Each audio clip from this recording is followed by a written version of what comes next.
ब्राह्मणी और तिल के बीज। एक बार की बात है, एक निर्धन ब्राह्मण परिवार रहता था। एक समय उनके यहाँ कुछ अतिथि आए। घर में खाने पीने का सारा सामान खत्म हो चुका था। इसी बात को लेकर ब्राह्मण और ब्राह्मण पत्नी में यह बातचीत हो रही थी। ब्राह्मण, कल सुबह कर्क संक्रांति है, भिक्षा के लिए मैं दूसरे गांव जाऊंगा। वहाँ एक ब्राह्मण सूर्यदेव की तृप्ति के लिए कुछ दान करना चाहता है। पत्नी, तुझे तो भोजन योग्य अन्न कमाना भी नहीं आता। तेरी पत्नी होकर मैंने कभी सुख नहीं भोगा, मिष्टान्न नहीं खाए, वस्त्र और आभूषणों को तो बात ही क्या कहनी। ब्राह्मण, देवी, तुम्हें ऐसा नहीं कहना चाहिए। अपनी इच्छा के अनुरूप धन किसी को नहीं मिलता। पेट भरने योग्य अन्न तो मैं भी ले ही आता हूँ, इससे अधिक की तृष्णा का त्याग कर दो। अति तृष्णा के चक्कर में मनुष्य के माथे पर शिख हो जाती है। ब्राह्मणी ने पूछा, यह कैसे? तब ब्राह्मण ने सुअर शिकारी और गीदड़ की यह कथा सुनाई। एक दिन एक शिकारी शिकार की खोज में जंगल की ओर गया।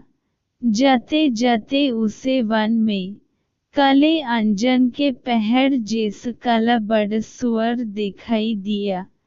उसे देखकर उसने अपने धनुष की प्रत्यंचा को कानों तक खींचकर निशाना मारा।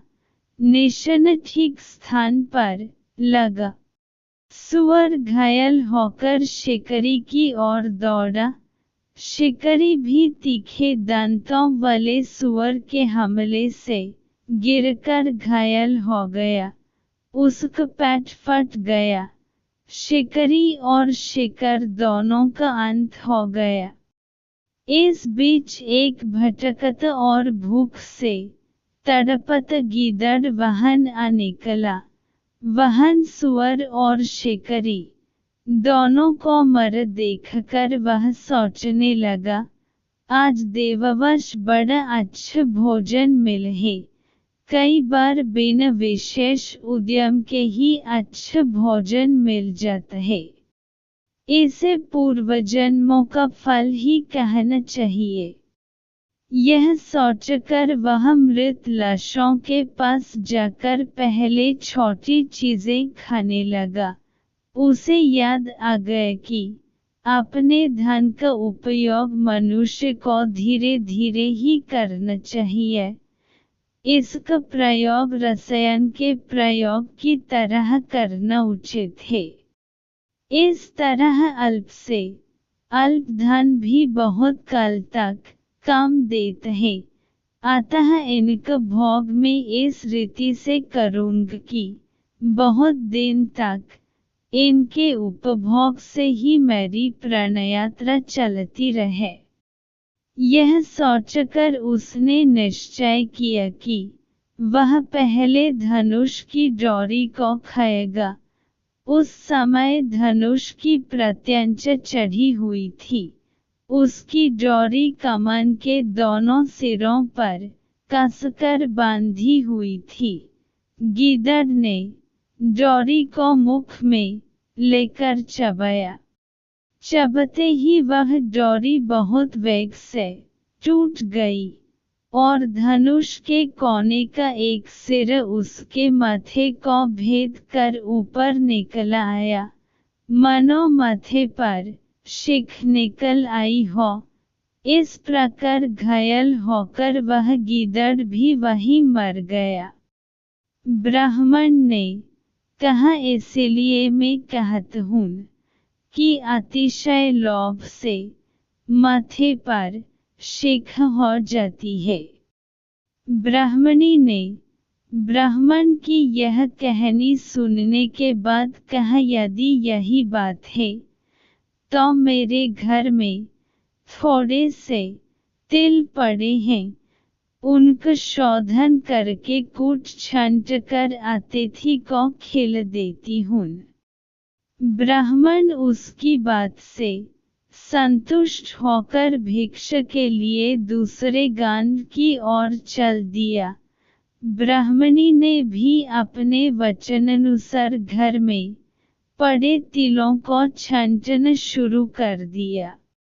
छांट पछोड़ कर जब उसने तिलों को सूखने के लिए धूप में फैलाया तो एक कुत्ते ने उन तिलों को मूत्रविष्ठ से खराब कर दिया। ब्राह्मणी बड़ी चिंता में पड़ गई। यही तिल थे जिन्हें पकाकर उसने अतिथि को भोजन देना था। बहुत विचार के बाद उसने सोच की, अगर वह इन शोधित तिलों के बदले अशोधित तिल मांगेगी तो कोई भी दे देगा। इनके उच्छिष्ट होने का किसी को पता ही नहीं लगेगा। यह सोचकर वह उन तिलों को छाछ में रखकर घर घर घूमने लगी और कहने लगी, कोई इन छांटे हुए तिलों के स्थान पर बिना छांटे तिल दे दे। अचानक यह हुआ कि ब्राह्मणी तिलों को बेचने एक घर में पहुंच गई और कहने लगी कि बिना छांटे हुए तिलों के स्थान पर छांटे हुए तिलों को ले लो।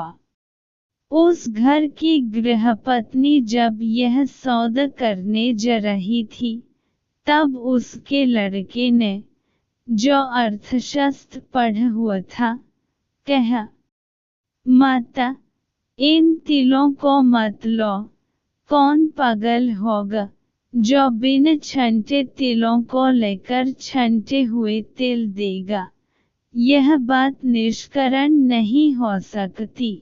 अवश्य में इन छांटे तिलों में कोई दोष होगा। पुत्र के कहने से माता ने यह सौदा नहीं किया।